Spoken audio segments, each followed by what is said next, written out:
I'm tired. I didn't want to do this tonight. But I'm reading this document and it's irritating. It's very irritating. So now we're going to do a lightning round catch-up on the biggest trademark in the universe. Because I am not at this document yet. So I'm going to blaze through the preceding 3 documents. And then we're going to get to this garbage. Okay? So stick with me. We're going to do this fast and furious as I know how. So buckle up for like 7 hours. I apologize. It's not my fault that Maddox does this. So let's start here where we left off in this series. I had gone through all of Maddox's filings, his initial filings in this case. And now we're at the opposition point. So the way Trademark works, and Dick has talked about this on the show, you petition for a trademark, and then once you're issued the trademark, or a preliminary issuance of the trademark, it is published in the publication of the U.S. Patent and Trademark Office, and then you are allowed to, you have a window of time, I think it's like 30 days, to oppose the trademark. And Dick did that, right?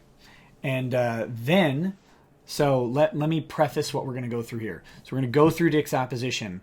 We're going to do it quickly. I'm not going to go through the history of biggest problem and all that stuff. Not in this video, maybe a different video. But guys, there are histories of the biggest problem out there. I think most people watching this video are probably familiar with it. Maybe I'll skim a couple points. Then we're going to go through Maddox's answer. This won't take long at all. It's like going to be the fastest 9 pages you've ever seen. Don't hold me to that, but it'll be very fast. Then Dick filed a petition for an in-camera review of the confidentiality distinctions put on by Maddox's attorney on the documents he submitted during discovery. And Dick mentioned this on the show as well, that Maddox submitted some documents, and then his attorney has now marked all of them as confidential. And they're opposing that, and they're asking the court to step in and say, whoa, why are these confidential? These should be open to public review just like everything else. And then tonight, just a little bit ago, Maddox filed his motion opposing the in-camera review of those documents. And it's frustrating. So, get there with me, okay? And I think Maddox is trying to kill me. I think that's what's happened. I wasn't going to drink tonight at all. But Balmore, 18. Going in. Love that cork. It's going in the glass. Some of you like this sound.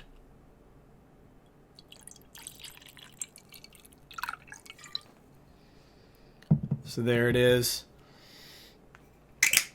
And I'm going to drop some of this quick, so.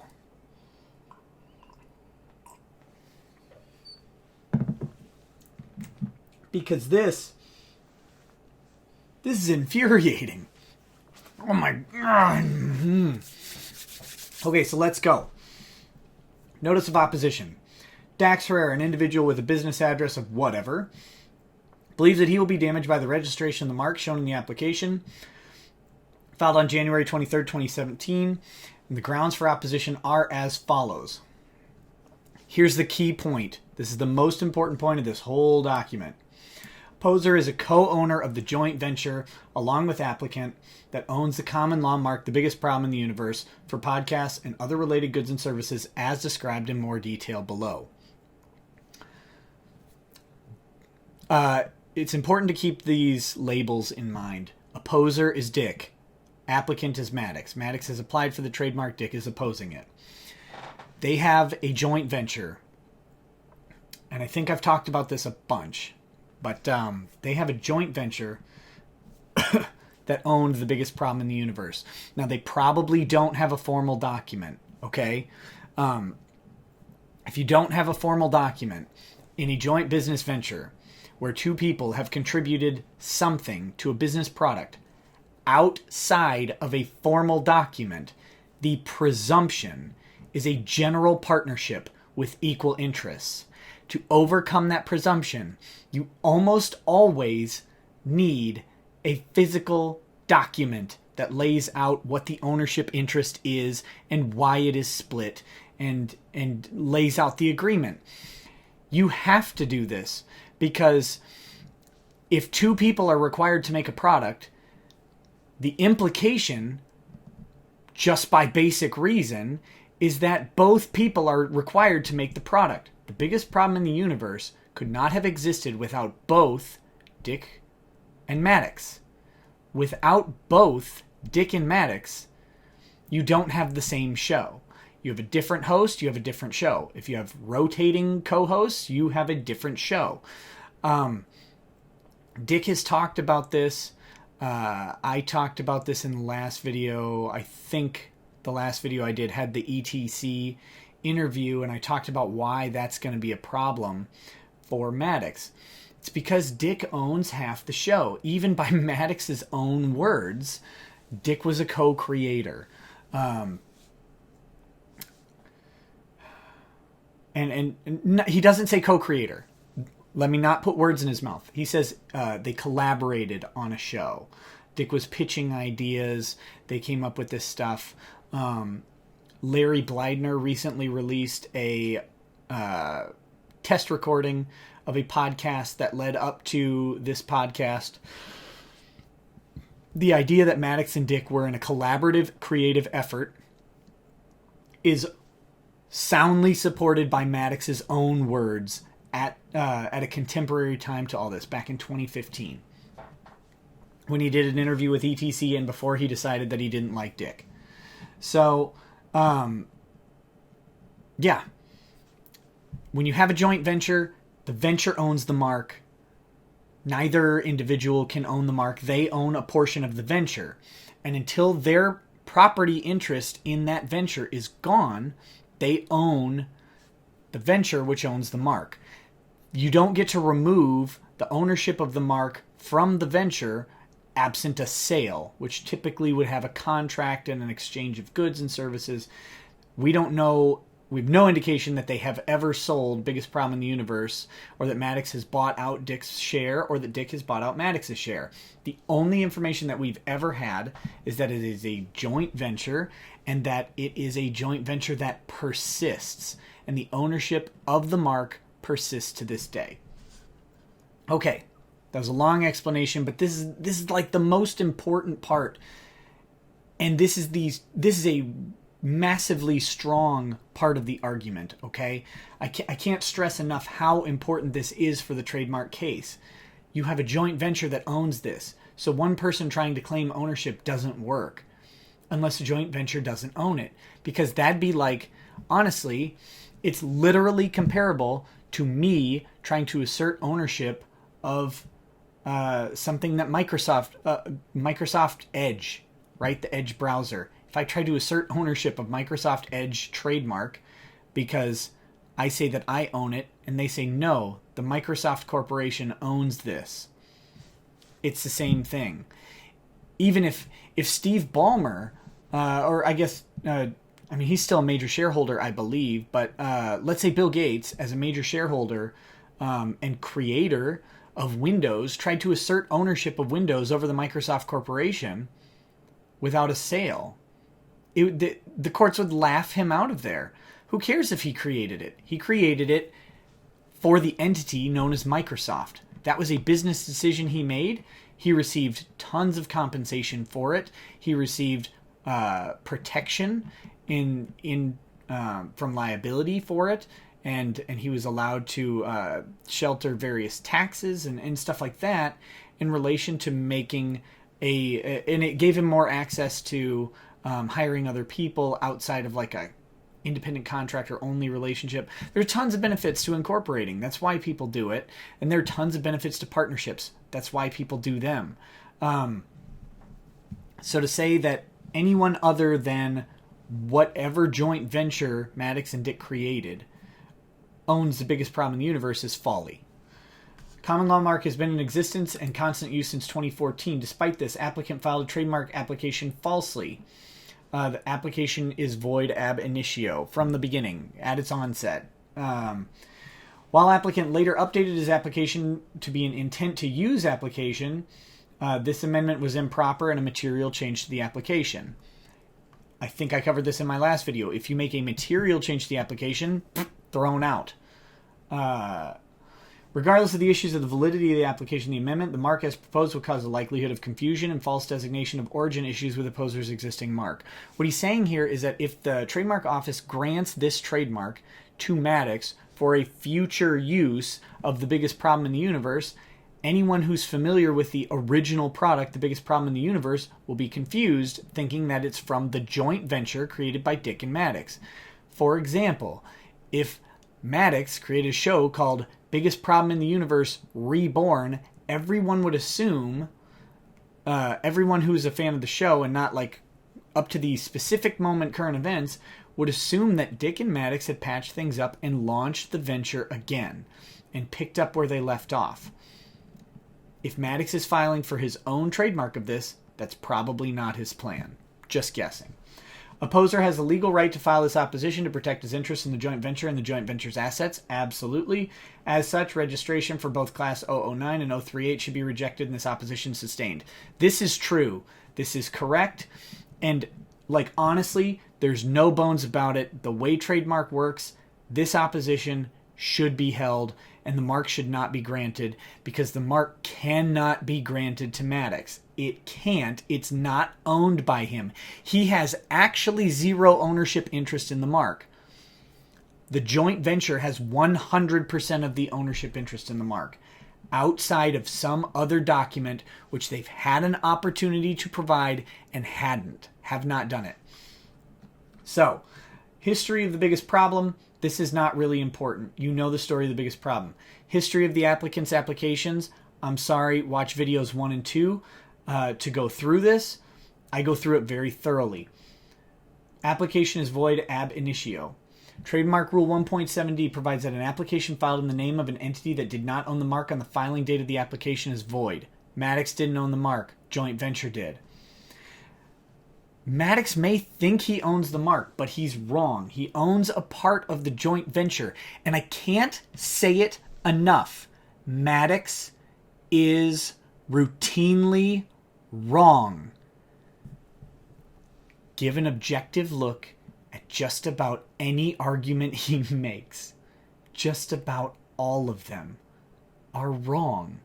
Inherently, when you start to get past the hype and the emotional response of his arguments, and you start looking at it, or you talk to someone with expertise, they can point out very quickly massive flaws in his assumptions. His assumption here is that he is part creator, so he is at least part owner. He's wrong. He is not the creator of the mark. He is the creator of the joint venture which created the mark. Part creator. He's co-creator of the joint venture which created the mark. That's how the courts are going to look at this. That's how the trademark office is going to look at this. And any review, absent lies, is going to come to that conclusion. Applicant filed an application under Section 1A alleging use that he owned the mark. As stated before, he did not own the mark. It was owned by the joint venture. As such, the application is void ab initio and cannot be amended subsequently to allege a bona fide intent to use. Correct. This is supported, well cited. It's in the rules. Again, I think this is all in video 2, trademark 2. Go watch it. Because the applicant did not own the mark at the time of filing, the application is void. It cannot later be amended to correct. As the application is void, it cannot be registered. The opposition should be sustained. That's the most important part of the argument.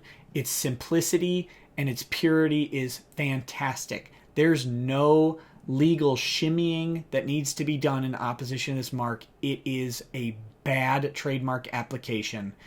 And as long as it's opposed properly, which it appears to be, it should be opposed. The mark will go on as a common law mark owned by whatever joint venture owns the biggest problem in the universe, or created the biggest problem in the universe, that was co-created at least by Dick and Maddox. It's possible, based on stuff we don't know, like particularly or potentially Randy's involvement, that Randy may own part of the show too. We honestly don't have enough detail to make that determination, and that should be sussed out. But what we do know, almost for a fact, about as reliably as we can, we know that Dick has an ownership interest in this show. And even if it's 1%, if he has a 1% ownership in the joint venture, and again, outside of a document, he's got 50, but even if he has a 1% ownership in the venture, Maddox cannot claim ownership of the show. The venture owns the show, and the venture has to buy out the minority party. That's how it goes. Upon information and belief, opposer believes the following occurred with regards to the application amendment. This is just him saying that Maddox filed it one way, was probably contacted by the PTO saying this filing won't work, and so then he amended it. Trademark Rule 2.71 is entitled Amendments to Correct Informalities. It's clear the changes made by applicant were not informalities and were not proper. He changed the very nature of the application. This isn't a clerical error. This is an error in fact. While the trademark examiner may have understandably believed this to be a minor error in selecting the filing basis by a pro se applicant, it is clear that it was a significant material change to the application. That's true. Maddox asserted ownership, and then he was told that he probably wouldn't succeed on it, and the person may have asserted that it was a mistake and gave Maddox a chance to amend. That's fine, except once the amendment is opposed, that opposition needs to come out. And if it amounts to a material, significant change in the application, it cannot stand. It's in the rule. To avoid material operation, the new form must create the impression of being essentially the same mark. This fails. Well, I'll read the next paragraph. Impression is not that this is the same mark. The original mark implied that the applicant owned the existing podcast. Not just implied. The applicant stated he owned the existing podcast and related website entitled The Biggest Problem in the Universe and had sole ownership of the podcast and mark since May 2014. The amended application implies that this is a new mark and that the applicant intends to create a new podcast using the name The Biggest Problem in the Universe. It is wholly unrelated to the joint venture-owned podcast that has been in existence since 2014. If you're registering for a new mark with an old name, it has to be a different thing than what the old thing was. This happens from time to time. Brand names get recycled and reused. Various trademarks or businesses, something may go out of business and then years later be resurrected, except not resurrected. It may be created anew by a different person with no interest in the original property. And therefore they simply were waiting out, or maybe not. Maybe they were just fortunate in that the original mark is no longer valuable or no longer would confuse the public because maybe it's been dead for 20 years or something like that. So eventually someone may be able to open a new store called Montgomery Ward, right? Because the original Montgomery Ward is toast. And maybe Montgomery Ward, the new store, will sell fish instead of appliances. That would be a way to create a new mark that is not the same as the original mark. Applicant clearly intended the application to apply to the existing podcast. He knowingly and illegally claimed that he was the owner of the mark. This is strong language. I think the strong language is warranted. I don't know that the court will conclude that he illegally did it. That's a little conclusory. The court may find his actions illegal in the sense that they're malicious. They are illegal in the sense that they're not proper. Whether that was intentional or not isn't necessarily relevant. His lack of understanding is not a defense in trademark law. Applicant intended to use the mark and registration to pass off the existing podcast and related website as his own despite knowing that he was not the owner. And he should know that he's not the owner.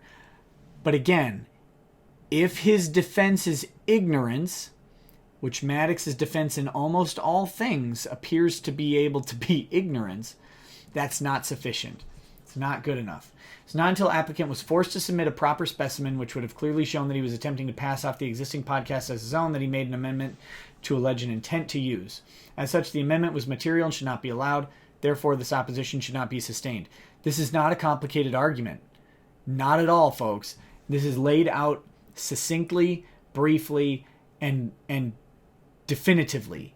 This is an easy decision for the trademark office. As described, so the applicant did not have a bona fide interest to use the mark in commerce as of the filing date. So this is going off of the his intent to use, right? He has an intent to use it, but it's not bona fide. He doesn't have a proper right of ownership. That's what they're saying here. As described more fully above, it is clear that applicant's intent at the filing of the application was to pass off existing mark as his own. Correct.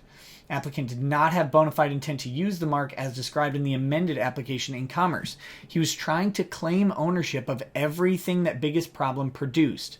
When he found out that that was maybe not a thing he could do, he tried to then claim the new mark as ownership and an intent to use the mark in trade. And based on Maddox's demonstrated ability to understand, I bet he intended to use the old material under the new mark's name. Applicant did not have the bona fide intent to use the mark. Oh, yeah, I went through this.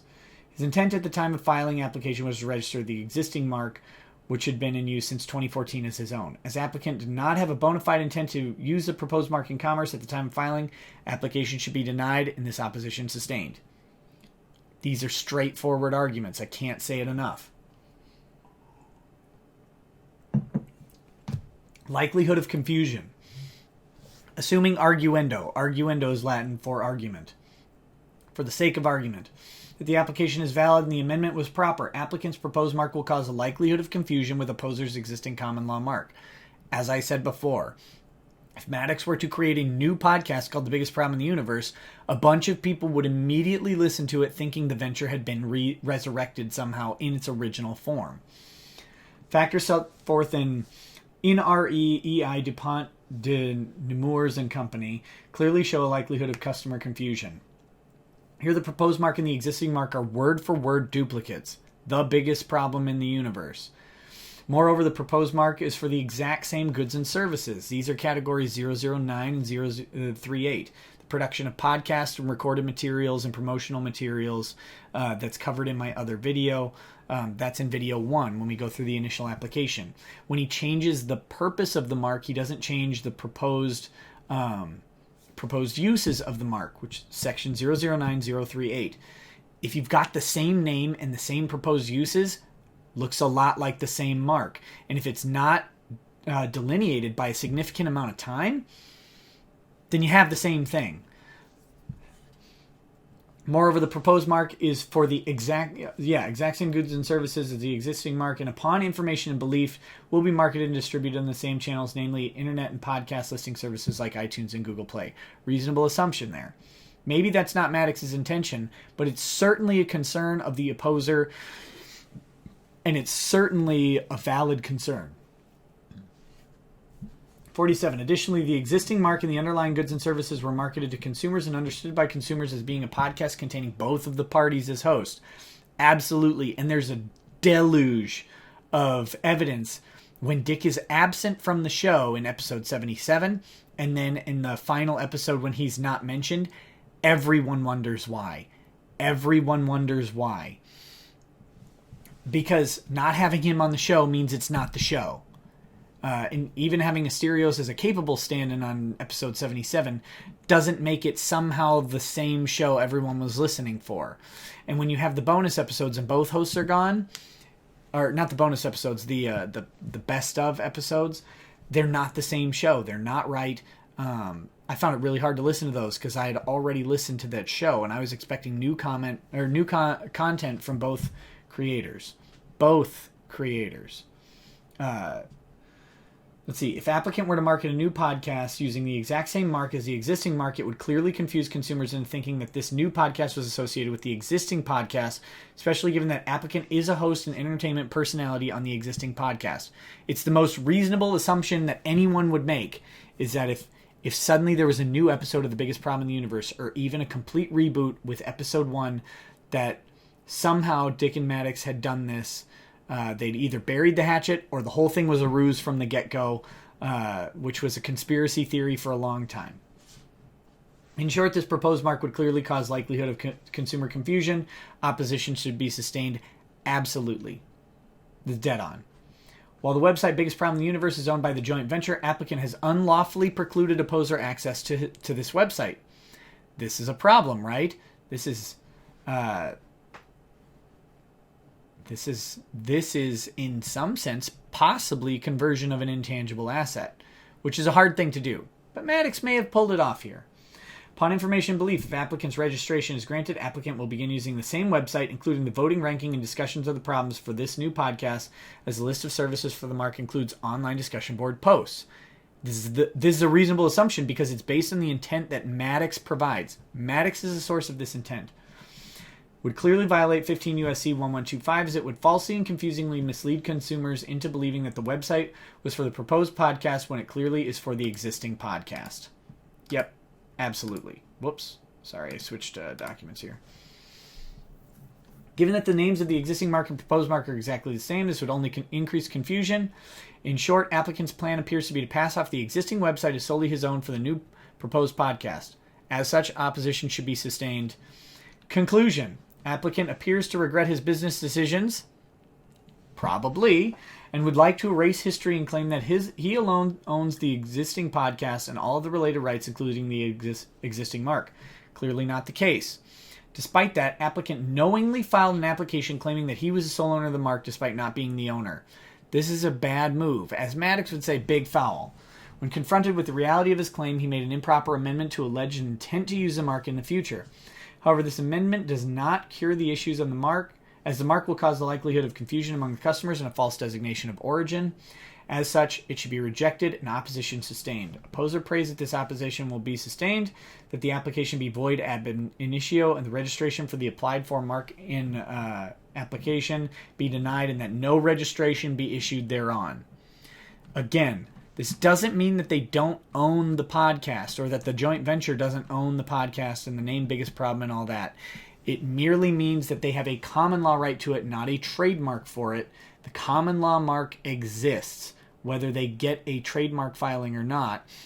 It's just that someone with a trademark filing would have a better claim of ownership. But if no one has a trademark filing, then there is no better claim of ownership. Someone would have to beat them on the same level. That's the notice of opposition. It's very straightforward. It's tightly drafted. The arguments are brief.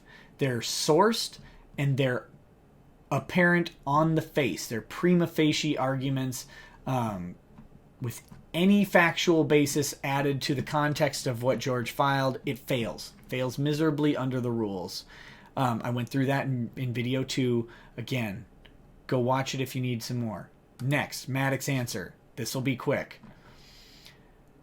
Applicant denies the allegations therein. Paragraph by paragraph, they deny. There are a couple times that they do not deny. They're without knowledge or information sufficient to form a belief, and on the basis denies the allegation. So either they deny it or they deny it because they don't know enough to not deny it. So they deny everything. There it is. Told you that was going to be the fastest 9 pages you could think of. In-camera review, and here's where we get to the meat of this current issue. If you're a fan of The Dick Show and you've been listening, Maddox submitted a bunch of documents in support of this trademark, and Dick joked about them being, him releasing this information that otherwise would have been unobtainable by Dick.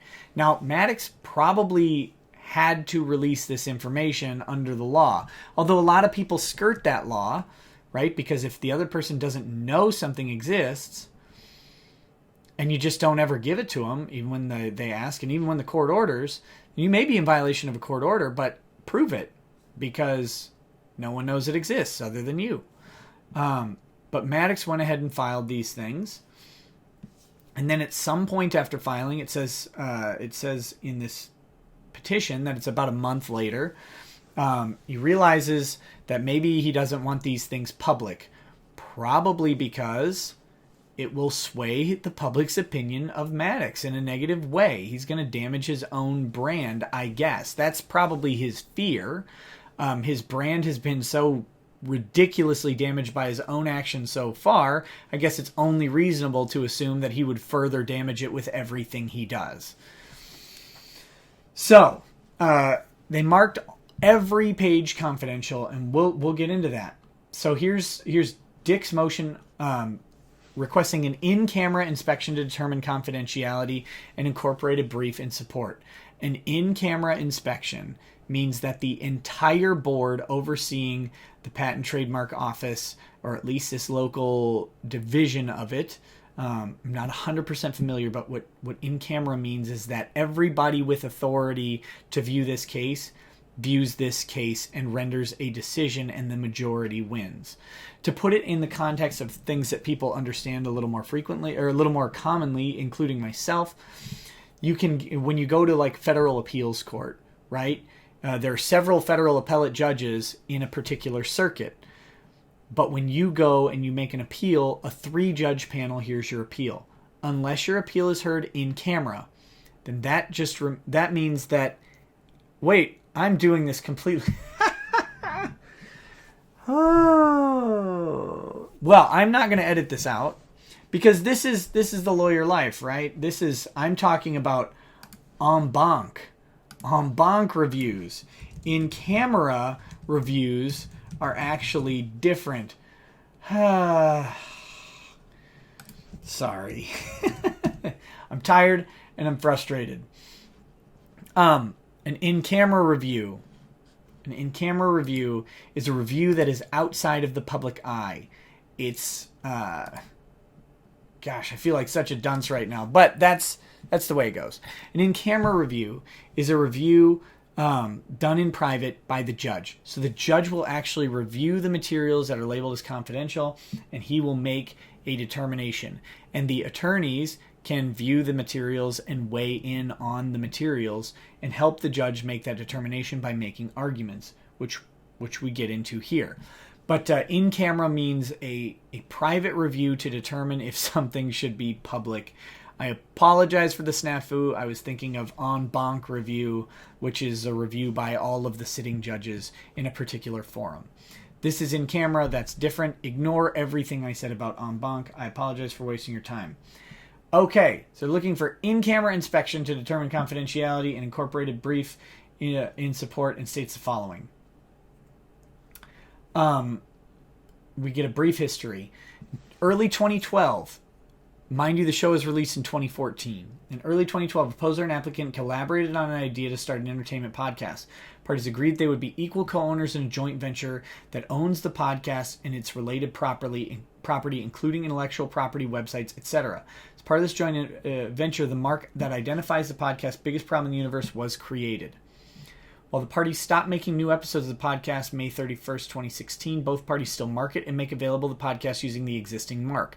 This is true. You can access the biggest problem in the universe from each of their websites. They're both exercising ownership of the mark because they're both owner of the venture that owns the mark. Additionally, the parties still make available the interactive website service allowing comments and voting. Despite this, applicants submitted the subject application alleging, as amended, an intent to use the mark. And by the way, Maddox says that Dick hosts this stuff, all of the information, on Foundation Digital's server. That only lends to Dick's argument. He alleges it in the other lawsuit, which this freaking idiot includes in the opposition that we're going to cover in just a few minutes. So stupid to do this. It's very, very bad move. In response, a opposer filed this opposition proceeding seeking to have the registration canceled. On to the meat of it. Designation is confidential. In response to opposer's first request for production and first interrogatories. Okay, so when you start a civil case or a trademark case or a criminal case, there are initial disclosures that are required from both parties typically, and there's a rule that says what those are. After that, you request the production of specific documents. You do a discovery request, and you label the specific documents or categories of documents that you're looking for, and then you send a set of interrogatories. Interrogatories are questions that the other party is legally required to answer. There's a limit on the number of interrogatories you can submit, so you can't just send like 5,000 different questions and bog them down with costs.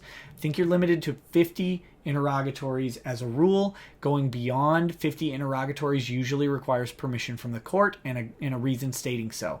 But 50 questions with detailed answers can be a lot of stuff to produce. So the opposer sent a first request for production and first interrogatory, so they probably didn't use all 50 in their first request, and they probably left in a request to a reservation of right to submit additional interrogatories at a later date. But they sent out a list of questions. They said, you have to answer these. Your answers are under oath in an interrogatory. You are swearing on oath and affirmation that the answers are true. This is how it goes.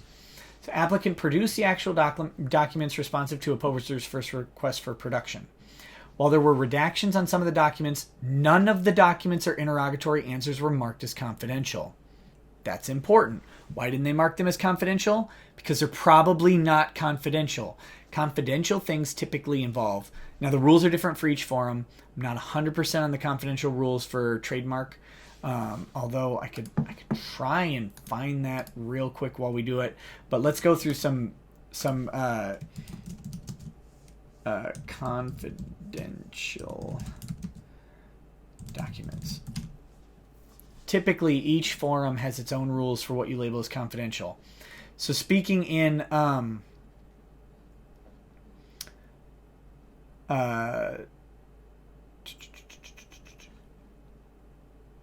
speaking in terms of like a Minnesota state court, right? Because this is where I work. A Minnesota state court requires you to redact the names of minors. They require you to redact social security numbers and then financial institution account numbers, and that's it. Other things can be marked confidential. For example, if you have a restraining order case, you would mark confidential the address information on the restraining order. Because if you're afraid that someone is going to find you and hurt you, you don't want to give them your address when you're giving the court the address. So you'd mark that as confidential to protect yourself. That's in a restraining order case.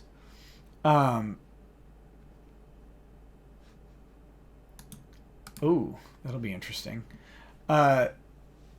So that's the basis of the confidentiality. Okay, is that there's typically a set of things that are confidential. I can't quickly find what the specific rule is here for the Patent Trademark Office, or if they have a set of rules. I don't know. And again, this is not my specific practice area, so I'm not purporting to be an expert. Actually, since none of this stuff is within my practice jurisdiction, I don't purport to be an expert in any of it. I simply have the legal knowledge of general things and the ability to translate some of the legalese, and that's what I'm doing here. So let's see. On December 8th, over a month after filing the responses, counsel for applicant informed the undersigned via email that he, quote, inadvertently produced confidential documents which were not so labeled, and attached that email updated document production and interrogatory answers wherein every interrogatory answer and every page of production was designated as confidential. This is an overbroad use of confidentiality out of the gate. This is a trademark dispute. This is not a domestic violence case. This is not a minor protection case. This is not an order for protection case. This is not a harassment restraining order case. None of this would suggest that any of this stuff on its face needs to be confidential. This designation is incorrect, and this board should find that there is no confidential, they left out information, contained within these answers or documents. Counsel for opposer has attempted to resolve this issue in good faith, and as a result, counsel for applicant has agreed that 4 pages, Bates number GO0015 to GO0017 and GO0020 were not confidential. Applicant has refused to limit the designation to specific information. He has merely asserted that, quote, emails between the parties are confidential business records. Are they?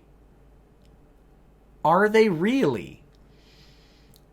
Think about what you just said. And that the, quote, interrogatory responses similarly include confidential business information. If this is a business and not a sole proprietorship that has confidential business records between two people, you might have a joint venture. You might. Now, based on the information that we know from the initial discussion of these emails, even though we've never seen them, is that they're between Maddox and his producer, Randy.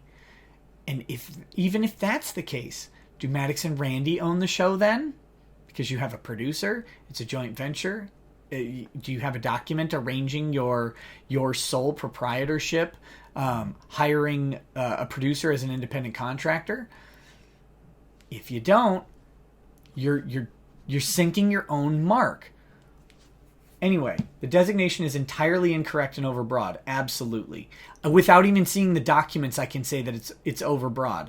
None of the information or documents produced are confidential, and applicant has not designated any specific portion of these documents that he believes he means is, confidential. Applicant stands in the position that almost his entire discovery response is confidential.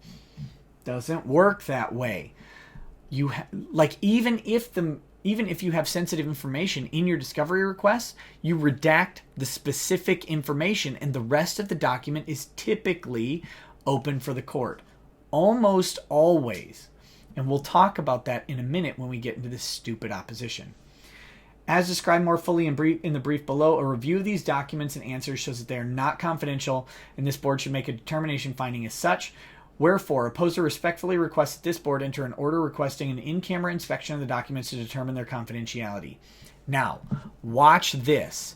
This is how you go ahead and make a legal argument. What we're going to go through real quick is this brief and then some attached information. Notice what this brief does.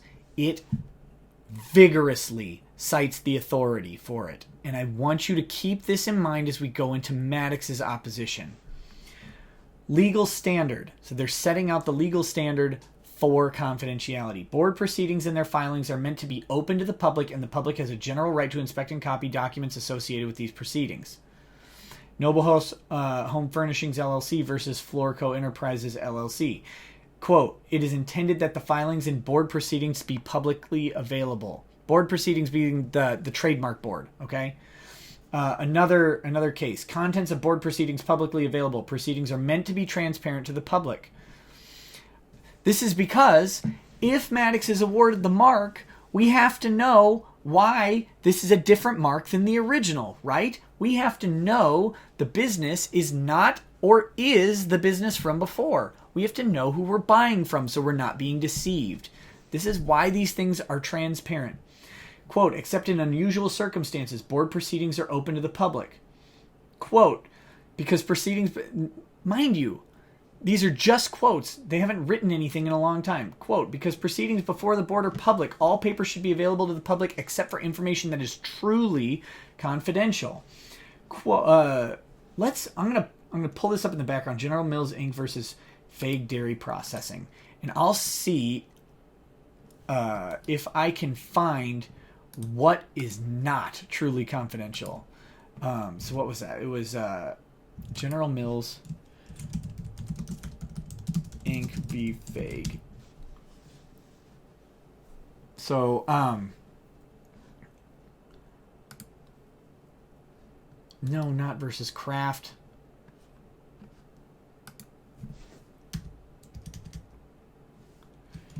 General Mills Inc. Hold on.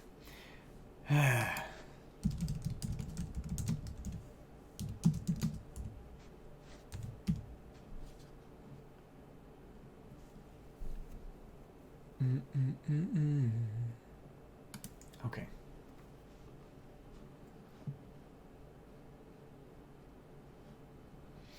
Okay.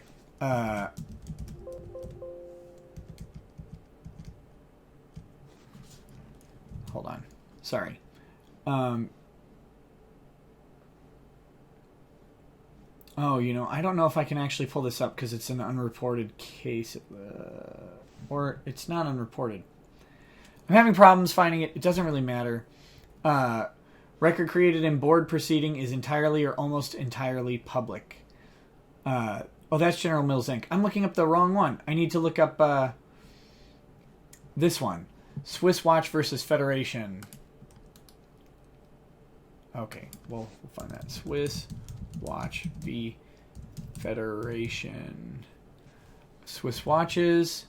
This is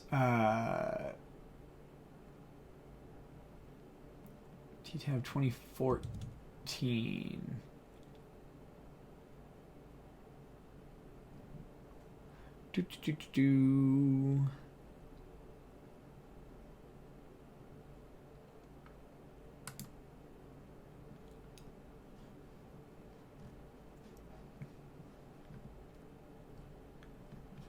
This is a document.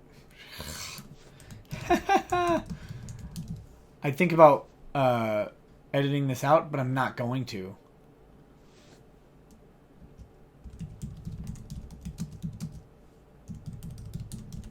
Let's see if I can find this one. 2014. I want to find out what the Trademark Office finds is actually confidential, right?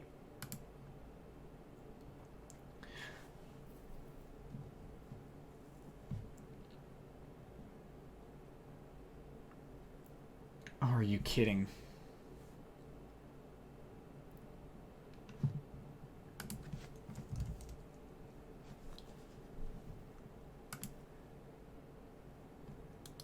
Oh, I can't pull this up on Westlaw. So you'll have to just deal with not having it for now. I will, if I can find it, I'll maybe post an addendum to this video. But I'm burning a ton of time here. Yeah, stupid. Okay. So real quickly, I'm being thorough here. The General Mills Inc. versus Fag Dairy Processing record created in board proceedings is entirely or almost entirely public.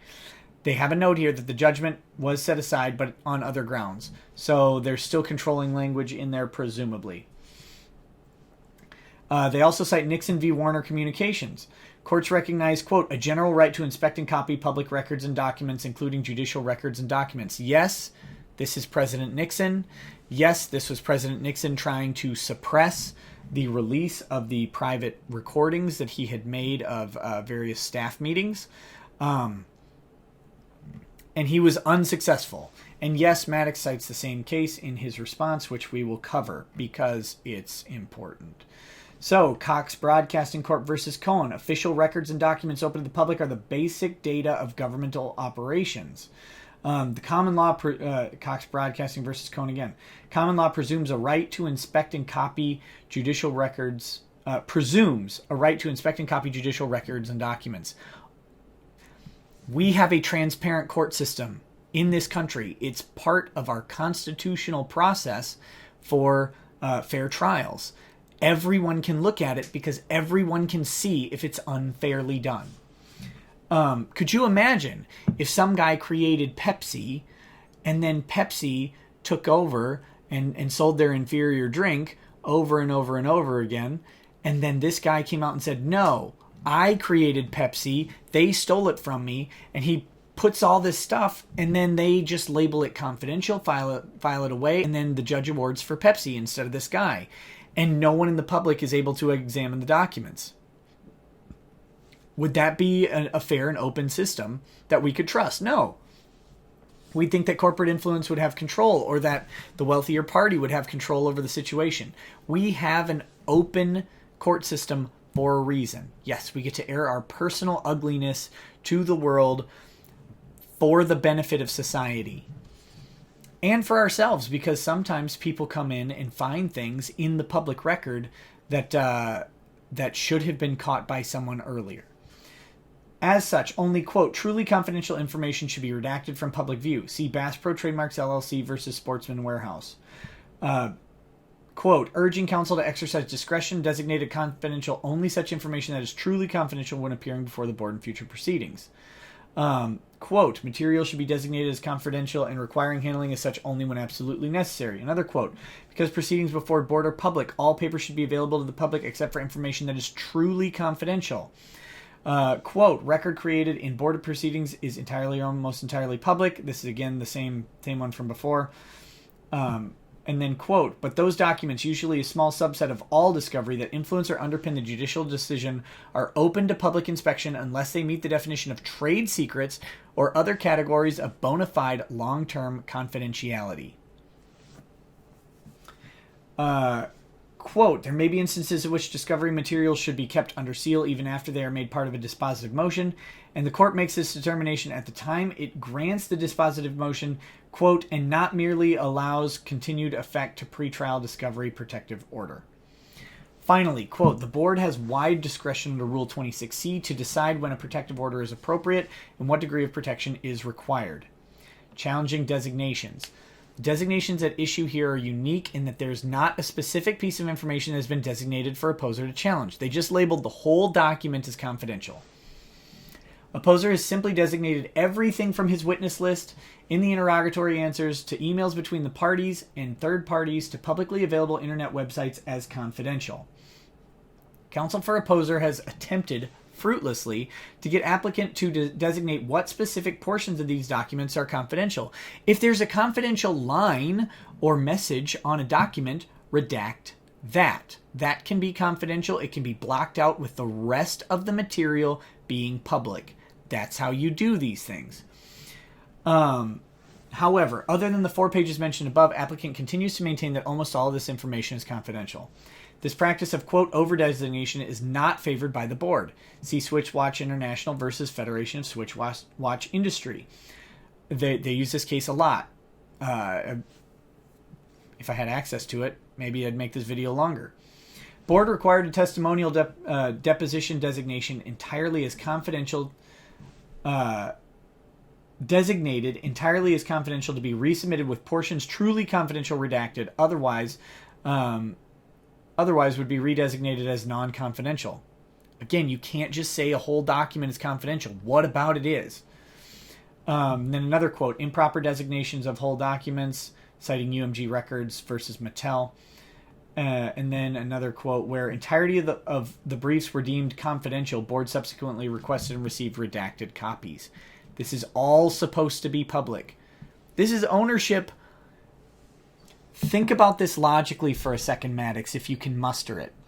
This is ownership of a creation of art. We have to know what of the art was created by you to make sure that we don't violate the art that you created. If this is the presumption of a trademark.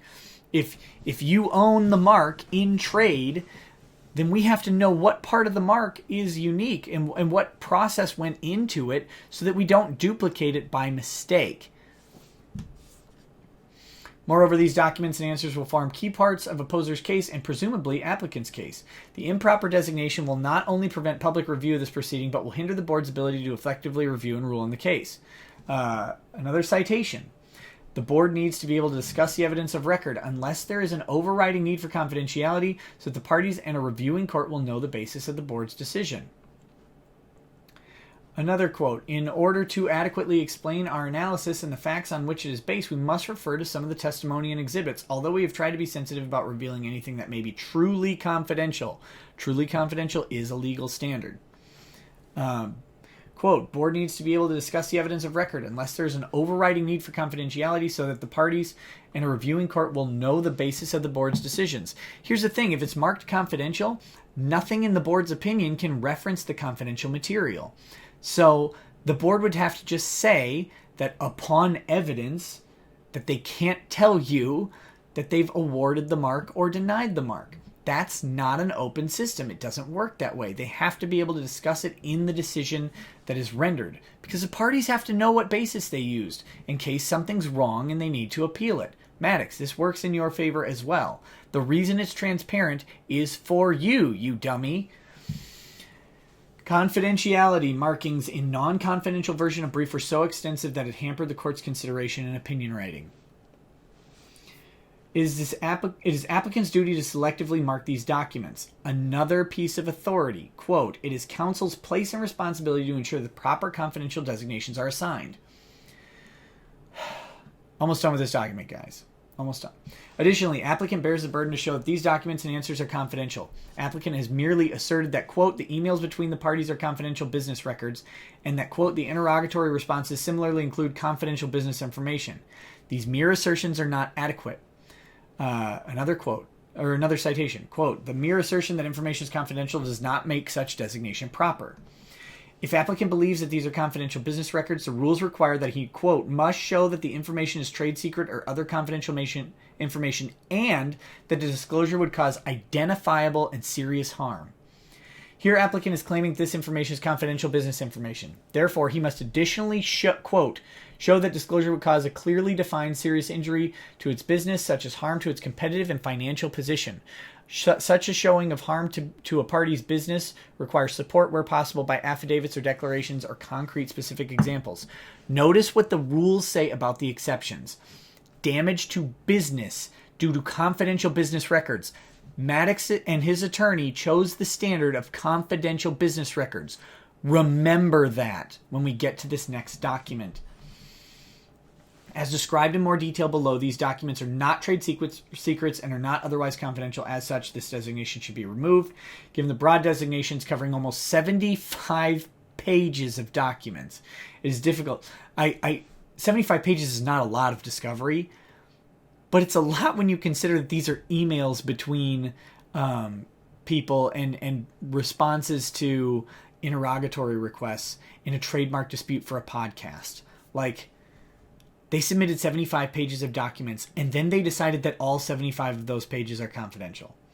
That said, Opposer will attempt to identify the overarching issues that are generally applicable to these documents and answers. Since they can't mention this stuff pending the ruling from the board, they have to do it in a vague way. Publicly available information. Applicant attempts to designate information that is publicly available as confidential. Specifically, Bates GO022 is a screen capture of a publicly available YouTube video. 2.3 and 2.6 are screen captures of publicly available social media sites. 31 through 39 are images from applicant's own website with basic descriptions as to what they are and when they were made. And 40 and 41 are screen captures from an applicant's own website. Moreover, these images are used throughout the interrogatory answers and are designated as confidential in that document as well. Information that is publicly available cannot be confidential. Information may not be designated as subject to any form of protection if it A, is or becomes public knowledge as shown by publicly available writings. For the foregoing reasons, these documents are not confidential. So if you take pictures of websites, those aren't confidential. And now, Maddox's attorney has some distinctions to make, and we'll talk about those in a minute. Emails to Opposer as non-party witness, and non-party witness. Applicant attempts to designate communications to Opposer and another non-party witness who is listed by both parties as a witness in response to interrogatories.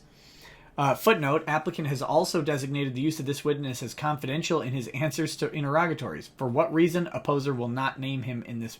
For that reason, Opposer will not name him in this motion. It's Randy, right? I'll name him. It's probably Randy.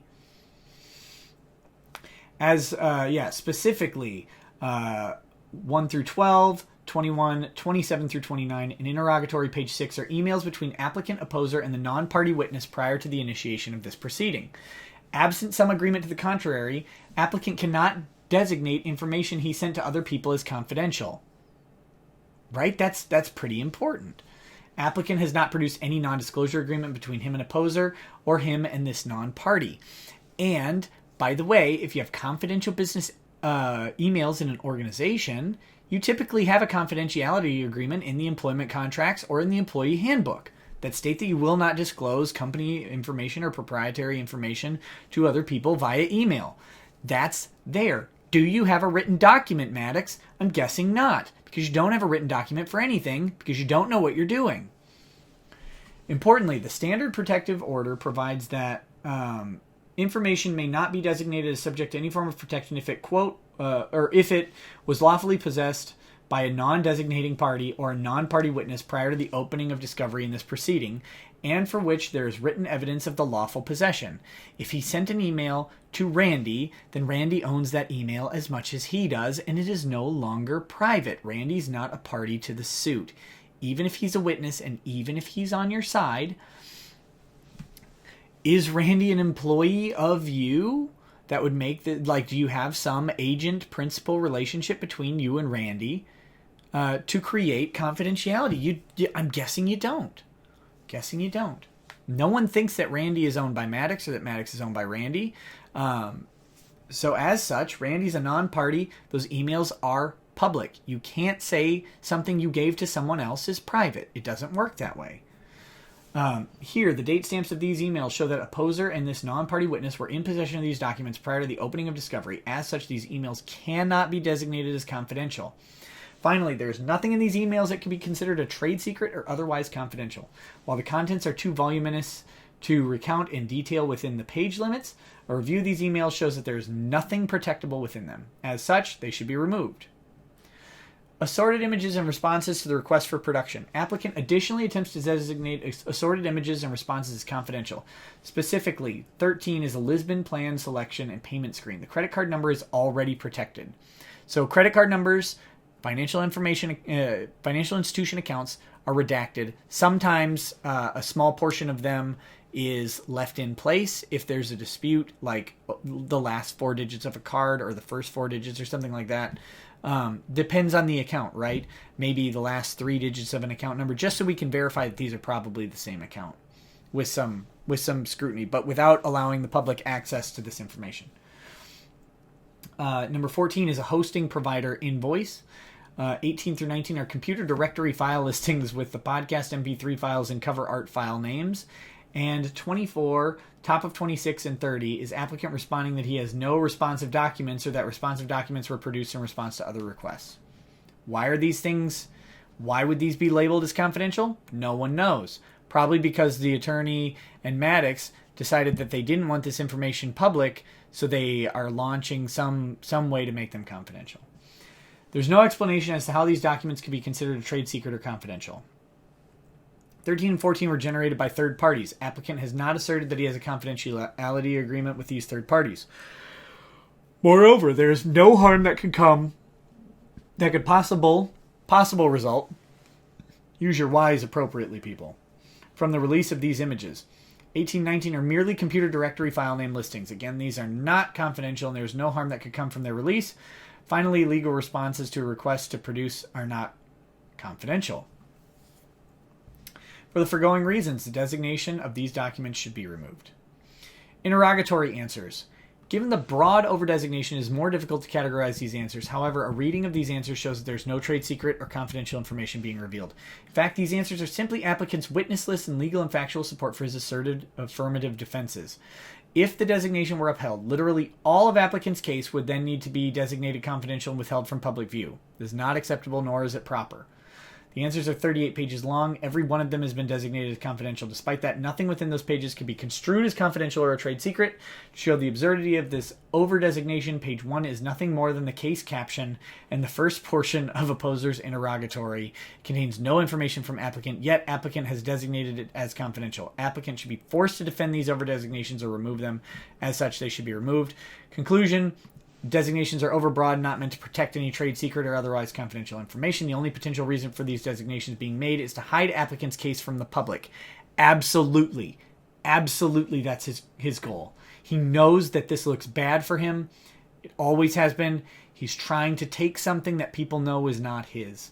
Opposer believes that this registration, along with other legal proceedings initiated by applicant, are attempts by applicant to abuse the legal system. To silence opposer's discussion of the Joint Ventures podcast. This is a good bait, by the way. Other legal proceedings initiated by applicant is a reference to the lawsuit instituted in New York.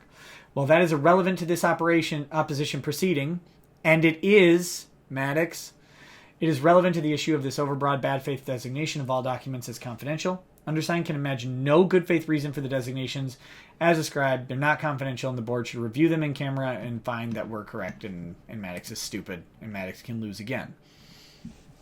On to the document of the evening. I'm sorry that this is an hour long already, but it's probably going to be another 30 minutes. Do not fear that it says 62 pages. It says 62 pages because this dummy included his 53-page lawsuit as an attachment in support of his argument. Applicant's opposition to opposer's motion for in-camera inspection to determine confidentiality. So, mind you what they're doing here. They're not saying that these should be confidential. They're saying that you should not even check. They're opposing the motion for review. If this is reviewed in camera, the attorneys would have the opportunity to make argument, presumably on each piece and each document, and say why it's confidential or not.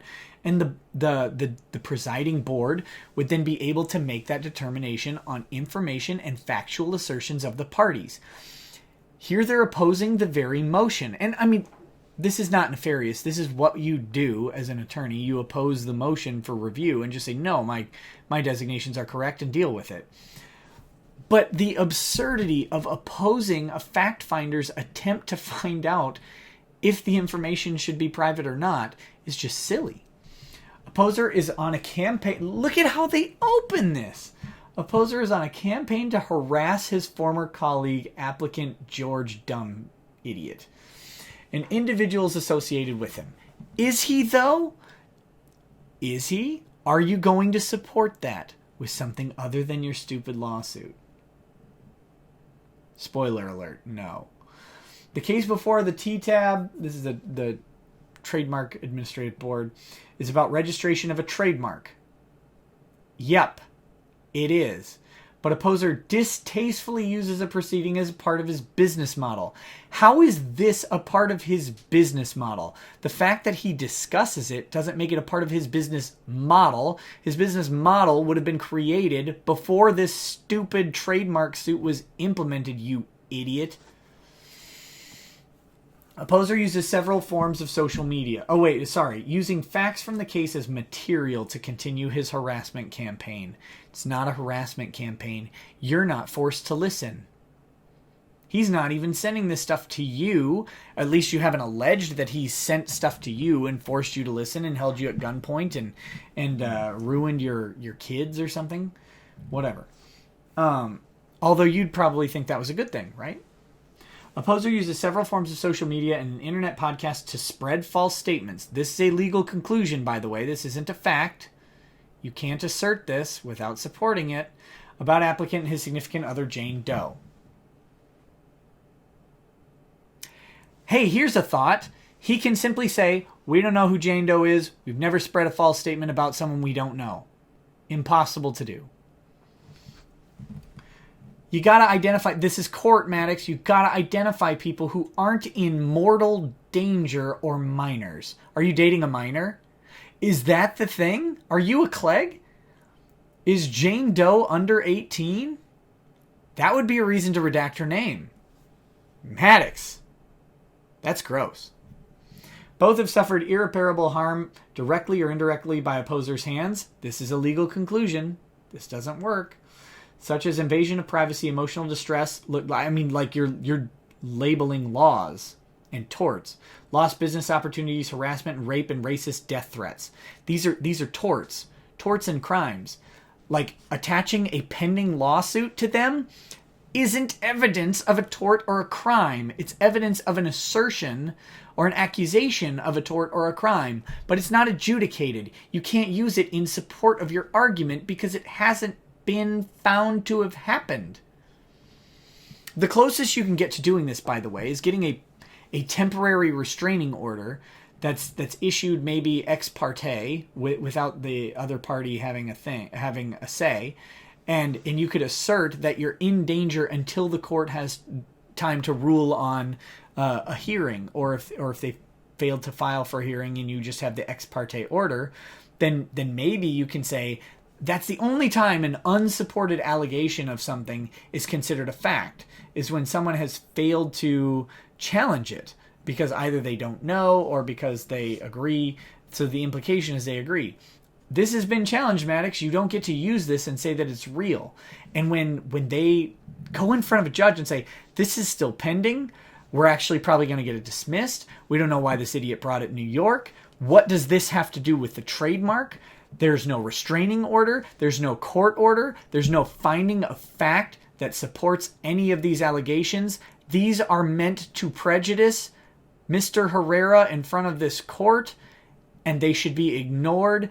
And potentially, the opposing party should be sanctioned for attempting to improperly taint the court's view of a party. You freaking idiot.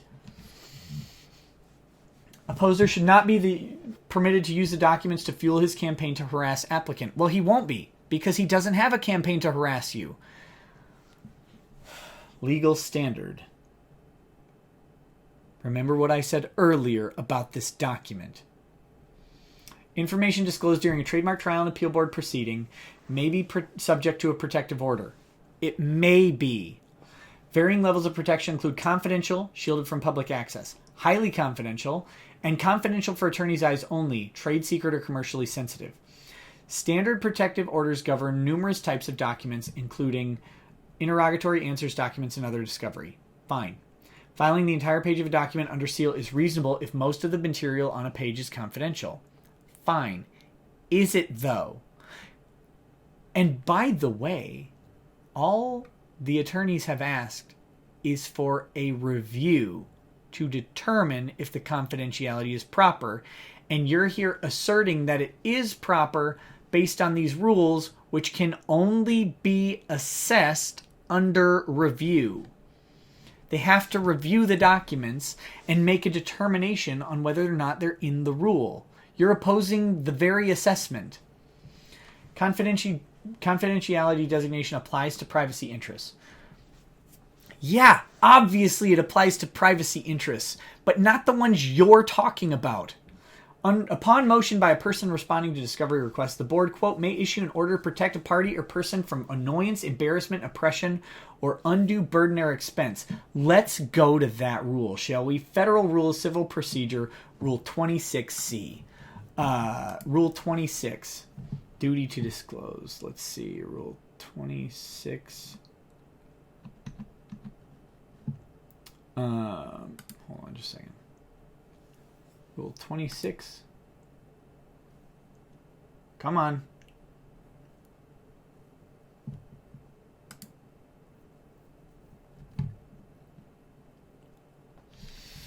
I apologize. My Westlaw is being very hasty at the moment. Come on. 26C. Protective orders. I'm not going to bring this up.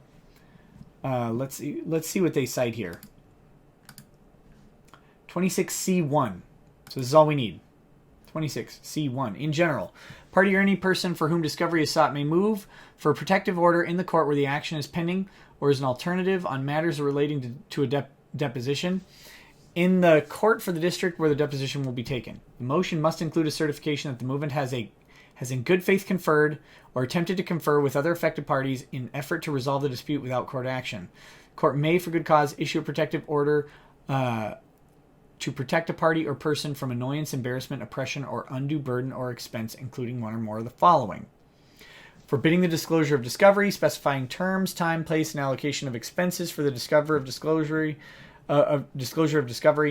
prescribing a discovery method other than the one selected by the party seeking discovery, forbidding inquiry into certain matters or limiting the scope of disclosure or discovery to certain matters, designating the persons who may be present.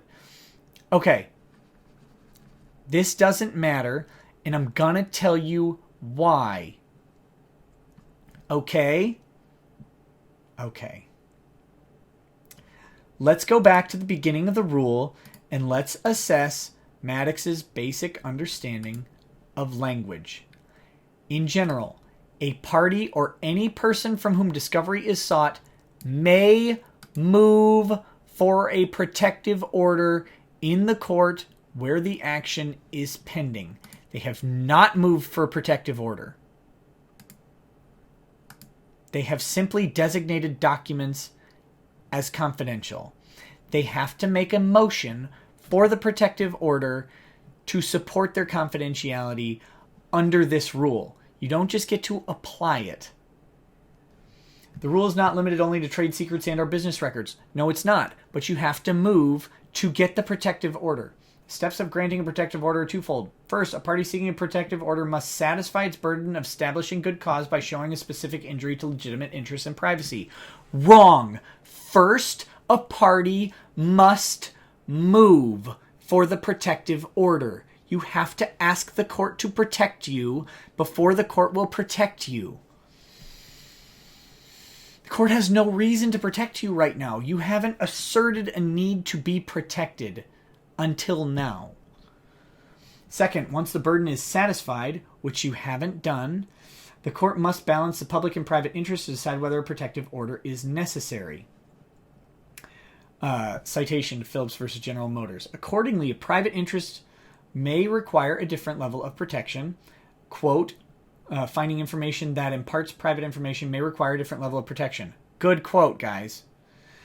And then another quote. Upholding a confidentiality designation where defendant showed a particularized harm from disclosure at the private interest in maintaining the private interest in maintaining the protective order outweighed any public interest in the materials. You don't have a protective order, you flipping moron, and you haven't even asked for one. Citing this rule in this motion, opposing an in-camera review of your confidentiality designations is not moving for a protective order. You could move for a protective order with this document, and I actually haven't read it all. That'll be a surprise if you do at the end, but I'm pretty sure you don't. Because it's only 9 pages, and you'd probably have to provide a more substantial reasoning for it. You haven't moved for the order. There is no order. This isn't under Rule 26. You're flipping bad at this. I don't know what your attorney is thinking filing this. I hope you get sanctioned over and over for attempting to prejudice the court against the other party illegally and under bad faith circumstances. You flipping coward. Applicant has good cause to justify using the protective order. What protective order? You don't have one. Sustaining mental anguish, emotional distress, and humiliation, embarrassment by the hands of the opposer. This is why you have to move for a protective order. You have to move for it because the judge has to determine if these things are even true. Right now, you've just cited some torts and said that they are. The court can't operate that way. You don't have a judgment in your hands, and you haven't moved for an order, and the court hasn't had time to assess both sides. You can't just assert an order existing. At the hands of opposer and his supporters. Stop saying and his supporters. It doesn't help your case because you don't have a case against the supporters, and you haven't filed a case against the supporters. They're not parties to this lawsuit, and they're not parties to the other lawsuit. Ever since the parties severed their business relationship in 2016, you freaking idiot. If you had a business relationship in 2016, then you had a joint venture and you've defeated your own fucking case, you moron. Dick's lawyers. Everybody on earth. I can't give you legal advice, and I don't do trademark and patent office. I'm not on the patent bar.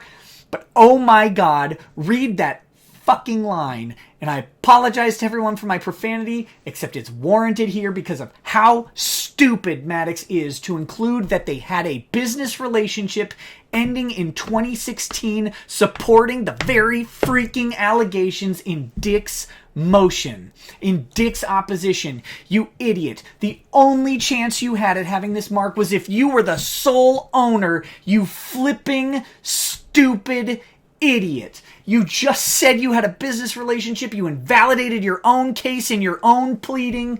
You're so dumb. Oh, you're so dumb. What were you thinking? What was your attorney thinking putting that line in there? You're so stupid. And you're so hung up on how butthurt you are over this whole thing that you couldn't leave it out, and you couldn't say that your other relationship is irrelevant to this case because you own the mark. That's what a smart person does. You're so focused on making things confidential that you sunk your own stupid case, and I hope his attorney eats that up and eats you alive, you flipping moron. Opposer has asserted this harm using his Dick Masterson persona to create a podcast business. How has he asserted the harm that didn't exist when he created the business, you freaking idiot? The majority of his show's content consisting of violent and hateful content directed at applicant. The majority. Any review of his show would show that it's an absolute minority, but you failed math because you're fucking stupid. Oh my God. You don't even know that a majority is 51%. You're saying half. That Dick devotes basically over 40 minutes of every podcast to you. On average. Oh my God, you're so stupid. God, you're stupid. You're lying to the court in an obvious way with publicly available materials. Dear God, what is wrong with you? Even more egregious are his acts of encouraging and inciting his podcast listeners to threat. He hasn't done it once, and you haven't asserted it happening once, you idiot. You just lied to the court again. There's no showing of this. You're not putting a factual allegation out. You're trying to prejudice the court against Dick in a bad faith manner. They can sanction you and your attorney for this in an otherwise unsanctionable action because it's just a trademark dispute. But here you are attempting to use underhanded false allegations against someone, bald allegations against someone, and conclusory allegations to try and prejudice the board. How stupid are you? Such interference includes, at least, okay, so Dick's attorneys alleged some things in their thing, and they said upon information and belief. They made it clear to the court that these were not factual assertions, but their personal beliefs on why things were happening. That's how you handle something that's not a fact in something that's signed under oath. You flipping moron. You say upon belief, upon information, upon a reasonable conclusion, this is this. But here you're stating this is fact, and you have no basis to do it because no judge has ruled on this. You have to make this argument to the board, and you don't do it. Such interference includes erection of a harassing billboards placed near applicant's home, except that a billboard was never erected. You lied again, you stupid coward. Constant threat of rape and racist death threats against applicant's significant other. Where did Dick do that? He threatened to rape you. I mean, maybe just the sentence structure is bad here. Constant threat of rape and racist death threats against applicant's significant other. I guess both of those things apply to your significant other. Okay. Is that Jane Doe? Is she underage? Is Dick and his fans, are they alleging to threaten to rape someone underage? That makes them even worse. Bad Dax. And loss of podcast sponsorship after owner encouraged his fans to contact applicant's podcast sponsors.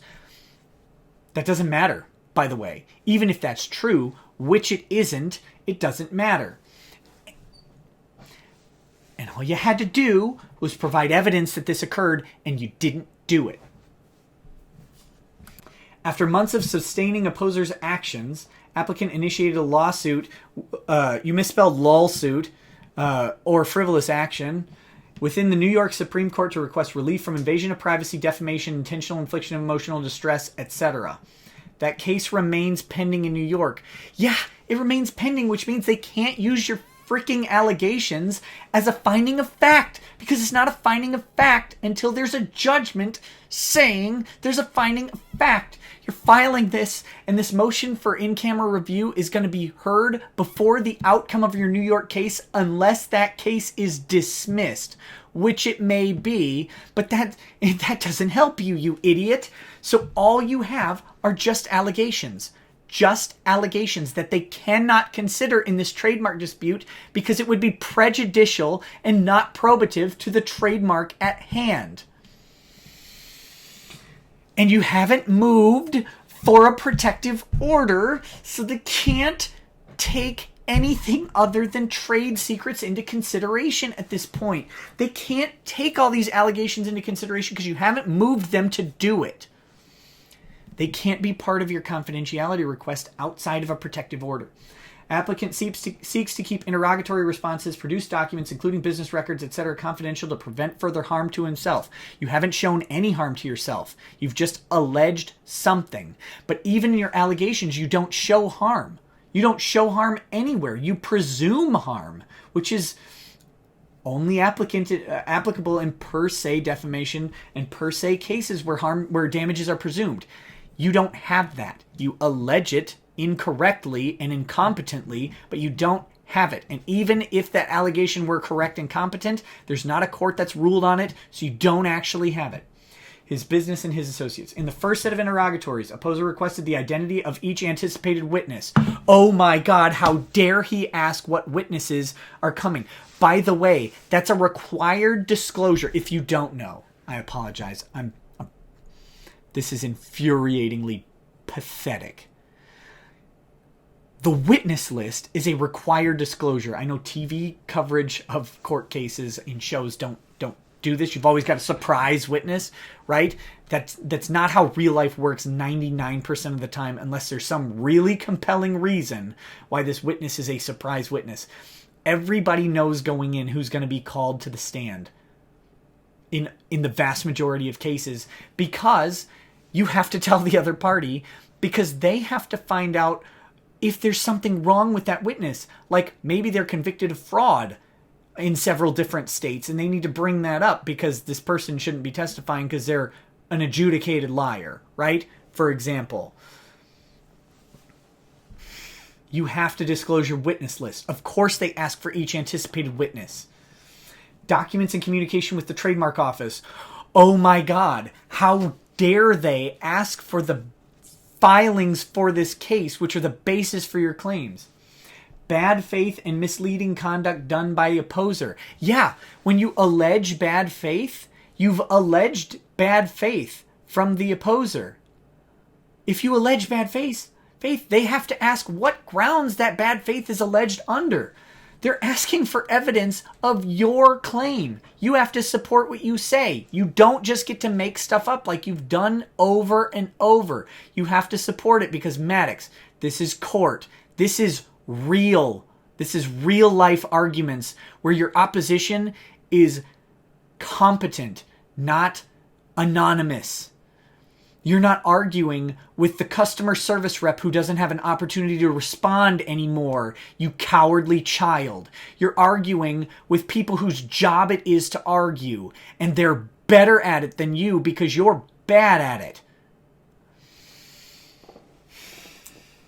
It's not pretend anymore. You have to use real evidence, not a WikiHow. You can't do a WikiHow on how to file a trademark case and expect to win when it's opposed, you freaking idiot. You have to use real documents, real allegations, real facts, not just nonsense that you made up in the shower if you ever took one. I don't know if you do. I don't want to make a false accusation against you. Applicant does not oppose answering opposer's interrogatories, but seeks to be free of harassment. You're not subject to harassment. No one's harassing you. And wishes not to subject other to the same. Others, it's plural, i.e. individuals anticipated to testify at trial. They have to be public. They have to be public. We have to know who the people are testifying because the public is vetting the presumption. I know this doesn't happen in reality, but the presumption is that the public vets every single case that goes through the court system. It's transparency. It's different from England because in England, the non-transparent court, the Star Chamber, right, led to people being convicted of crimes that they didn't commit based on non-evidence due to the nature of the parties, and they were convicted of civil actions by bribery to the court, and it was all sealed. No one could do it. The founders specifically fought against this and wanted public transparency to all of this stuff. Public access is not an absolute right. Oh, this is rich. Remember what I said, people, when I said to remember the citations in Dick's motion and notice how many there are per paragraph, like an absurdly annoying amount of them. They write almost nothing in the motion. It's almost all citations.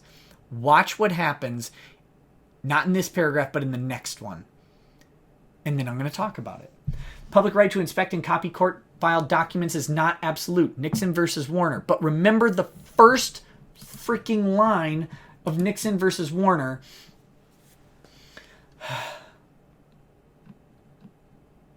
In regards to confidentiality. Section 2, Nixon versus Warner. Both petitioner and respondents acknowledge the existence of a common law right of access to judicial records, but they differ sharply over its scope and the circumstances warranting restrictions of it. Here we go. Let's get to the opinion. Okay. I apologize. I've got Nixon versus Warner pulled up. Yes, this is President Nixon. Again, it's the same case. The same case I mentioned before. First petitioner argues that he has a property interest in the sound of his own voice, an interest that respondents intend to appropriate unfairly. Okay, this isn't relevant.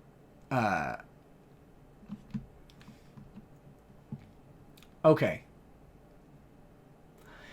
So here's what they're citing. They're citing from Section A, and here's their line. It is uncontested, however, that the right to inspect and copy judicial records is not absolute. That's from Section 2, or the second paragraph of A. The first paragraph of A.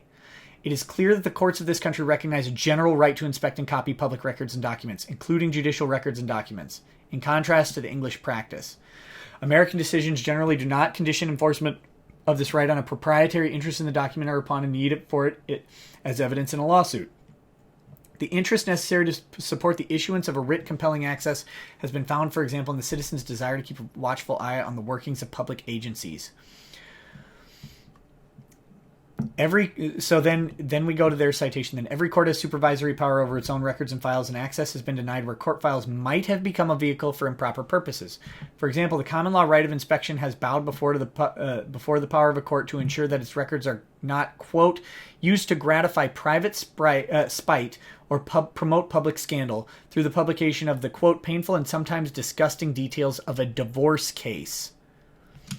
This is what they're talking about. They're going to use this private spite citation in just a second, so I'm going to talk about it.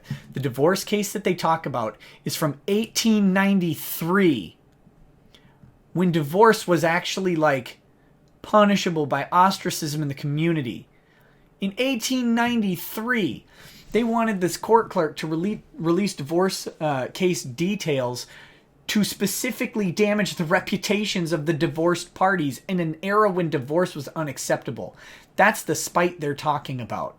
Like when there's actually public ridicule associated with an act, they think that maybe the issues of a divorce in 1893, before no-fault divorce, when you had to have like a reason, like rape, incest, beatings, things like that, you had to support a divorce allegation in 1893. They didn't think those details were necessarily of public interest.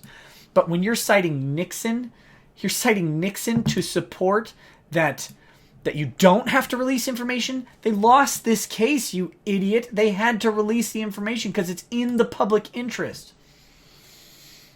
A court may use its inherent supervisory power to deny public access if the court determines the documents may be used for improper purposes such as to gratify public spite.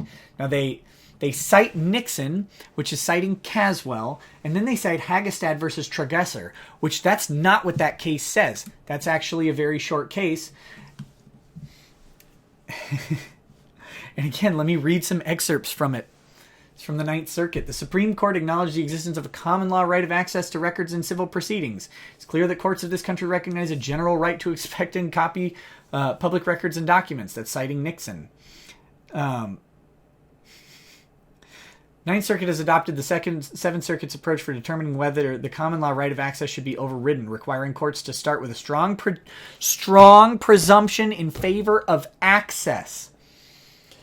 This presumption of access may be overcome only, quote, on the basis of articulable facts known to the court, not on the basis of unsupported hypothesis or conjecture. facts known to the court. Your lawsuit that has not been adjudicated is not a fact known to the court. It is a hypothesis and conjecture at this point. When reasons for sealing documents outweigh public interest in disclosure, i.e. using the documents as vehicles for improper purposes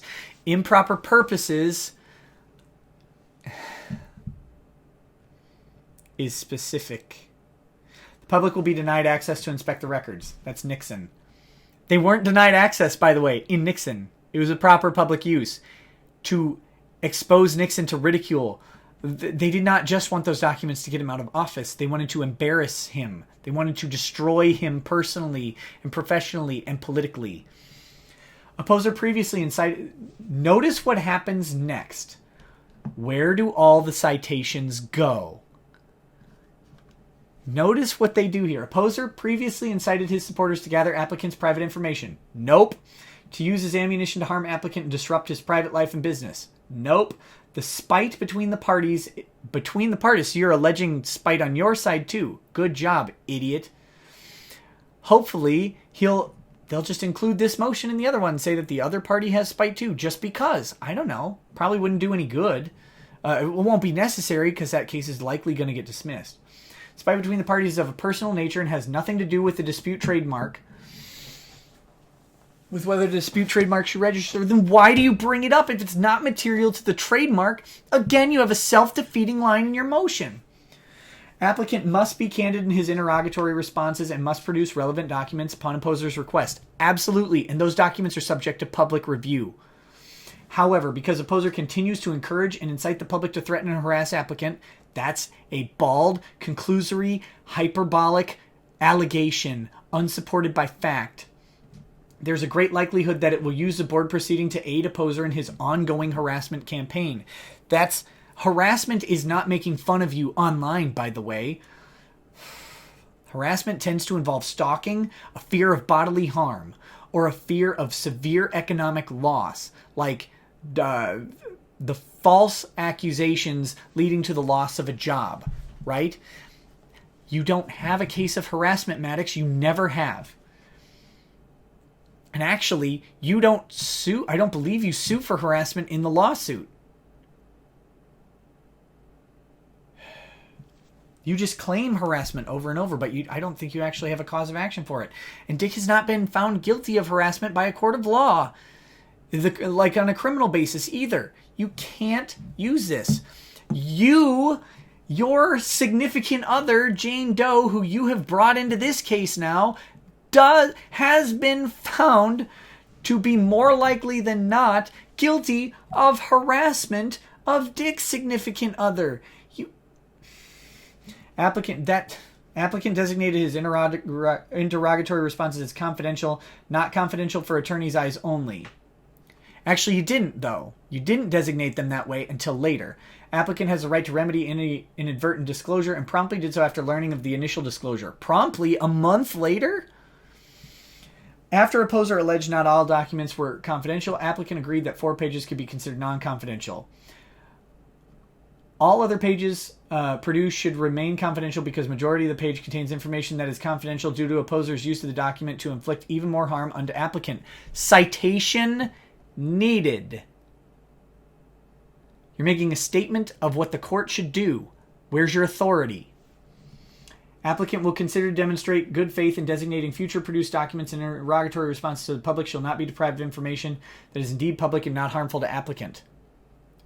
You can say that. That doesn't have any relevance to what's going on so far.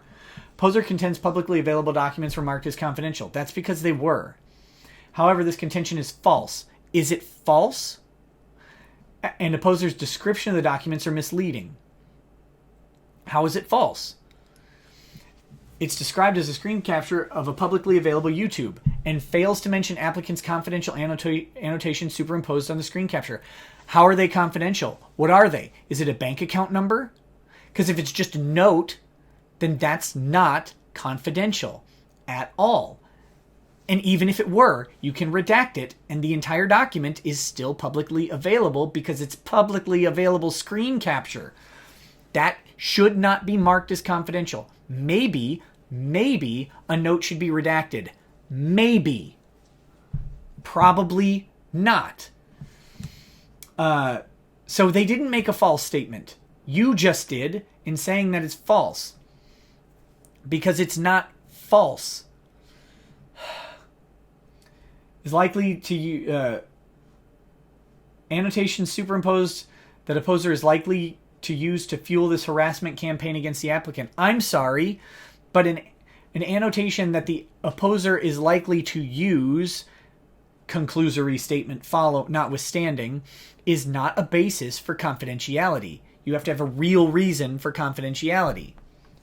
Trade secret. How do you have trade secret in your podcast? That was joint owned, you idiot. It can't be a trade secret. Unless it's something from your own website, which isn't a trade secret either. I thought of some stuff and wrote it down on the internet. It's not a trade secret. Likewise, 23, 26, and 31 to 39's description make no mention of applicants' confidential notes. They're not confidential notes and comments, unless you tell us why they're confidential notes and comments. While the underlying imagery is publicly available, the produced documents are not and should remain confidential. No, they should be redacted at best. At best, redacted. Probably not even redacted. Regarding 41 to 41,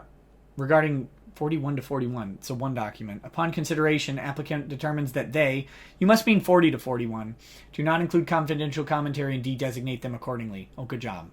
Opposer also contends applicant improperly designated emails between the parties as non-party witness as confidential. However, opposer does not acknowledge the significance of the third-party email recipient who is the party's business manager and understood as confidential. Produce a confidentiality agreement and non-disclosure agreement. Otherwise, him being your business manager does not make him party to the suit and does not make him your agent and does not give him agency-principal relationship or any sort of privilege. And he's not your attorney, so that doesn't count either. It doesn't matter that he's your business manager. And again, citation needed for why third-party email recipient as a business manager is understood as confidential.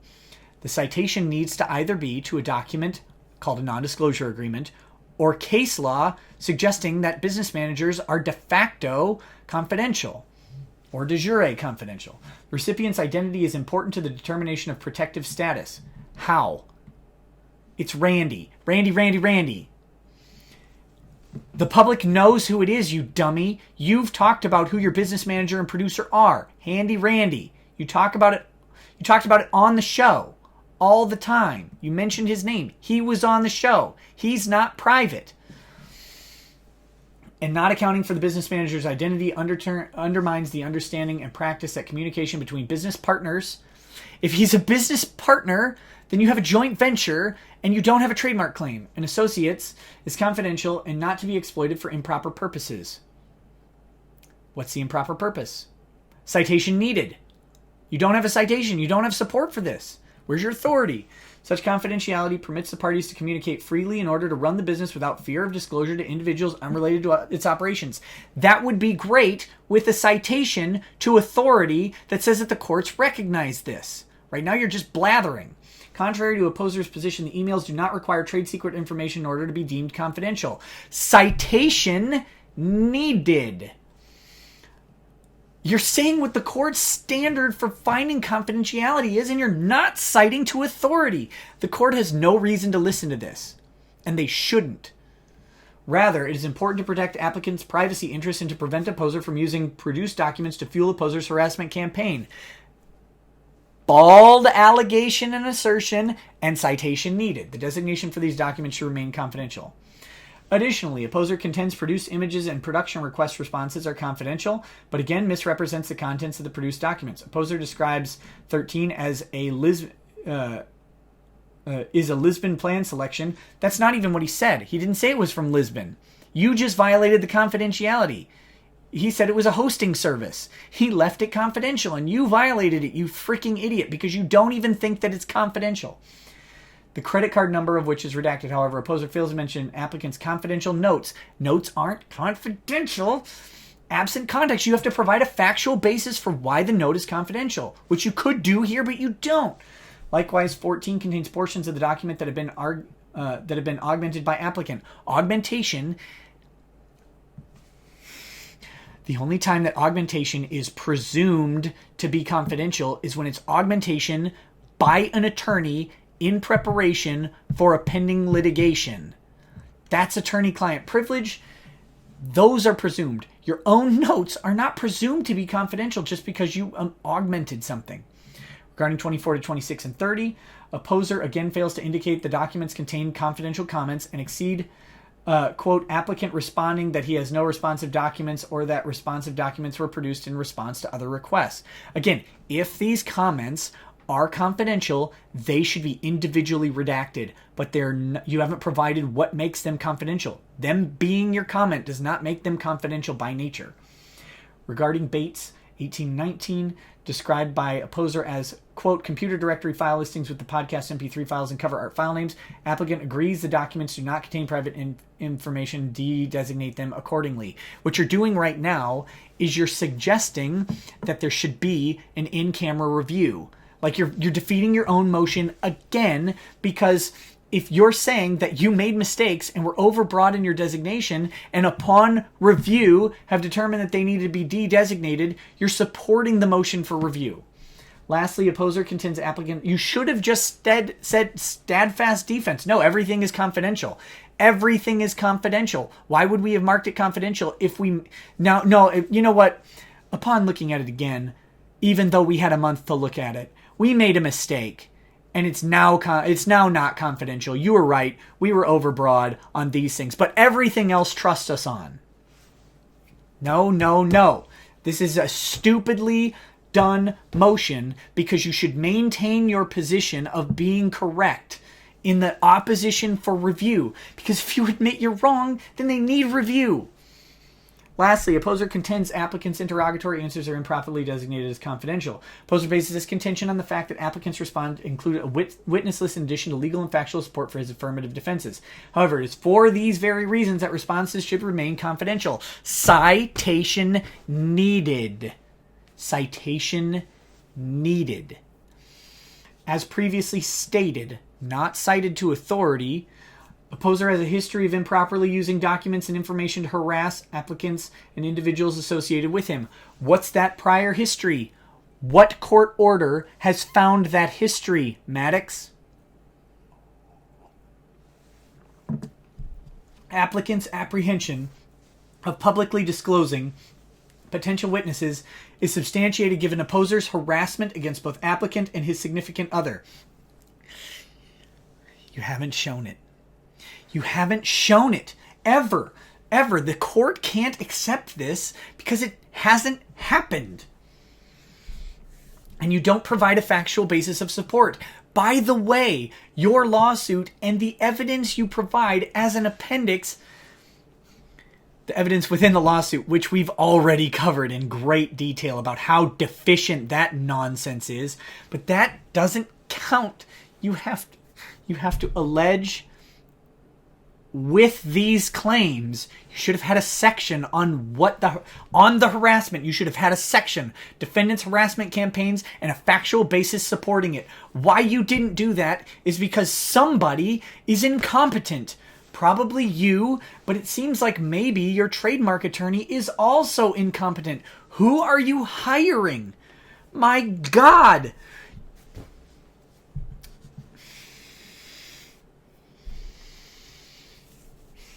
Applicant's apprehension of publicly disclosing potential witnesses is substantiated given opposer's harassment against both applicant and his significant other.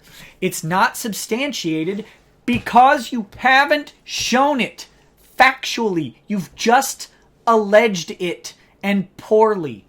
Regarding other interrogatory responses, applicant included confidential comments. They're not confidential, you freaking idiot. In addition to images containing confidential annotations. For the aforementioned reasons, the confidential designations are appropriate and ensure opposer may not improperly use the documents for purposes other than the opposition. No, they don't. Lawson, this is disgraceful. This is a disgraceful 3.5 pages. But I'm going to give you the benefit of the doubt because I know you got nothing working in your favor legally. The only cases you can cite support the opposite position to yours. And that's just a bad place to be. We've all been there, buddy, and I feel for you. But what you did in this final 3 pages is just bad. It's just trash. And by the way, your client is terrible. And I hope you know that and are just vigorously and zealously representing him, as is your sworn duty. But dear God, this is poorly done, and I hope you don't get sanctioned for it. I hope Maddox does.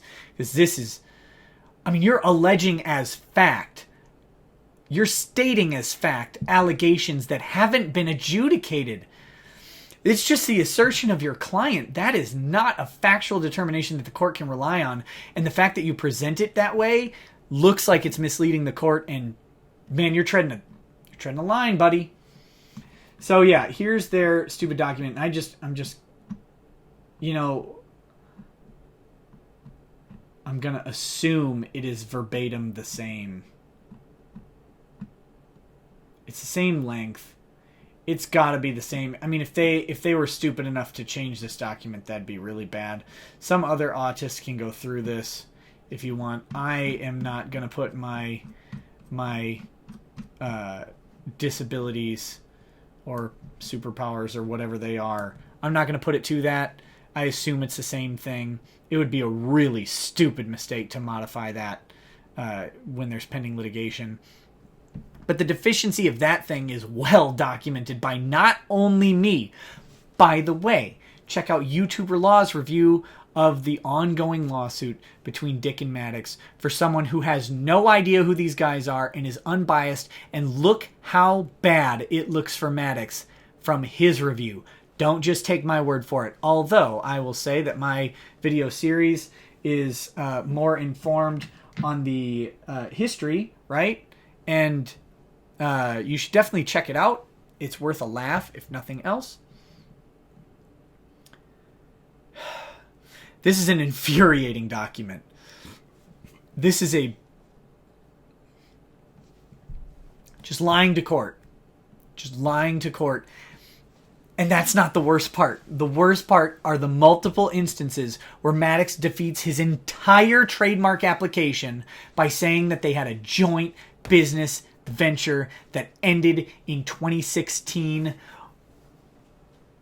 What idiocy possessed you to say that, you fool? You fool of a man. You foolish, foolish idiot. I hope the trademark board dismisses this case. I hope Dick's trademark attorney immediately files a motion saying that this should be void ab initio based on your own allegations. I hope he just drives you into the frickin' ground on it and you lose this disastrous nonsense that you've brought upon everybody, and you go to your hole and your career ends in shame and disgust, and we can all remember the Maddox from 1990 who was funny. 1997, I guess, from the 90s. Sue me. We can all remember that Maddox.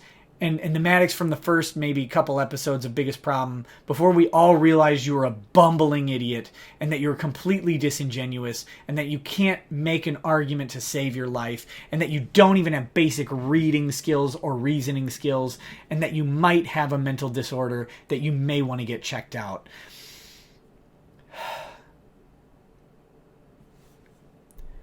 Guys, I'm sorry that this video is almost 2 hours long. I expected this to break down a little slower, and I was hoping to have more time to review this stuff and to go through the notice of opposition and the answer in not in lightning fashion. But I'm glad we got through it. I think I need some aspirin or something. About to have a heart attack. You take aspirin with liquor? Is that good? Anyway, thanks for watching, guys. Peace. I'll see you soon.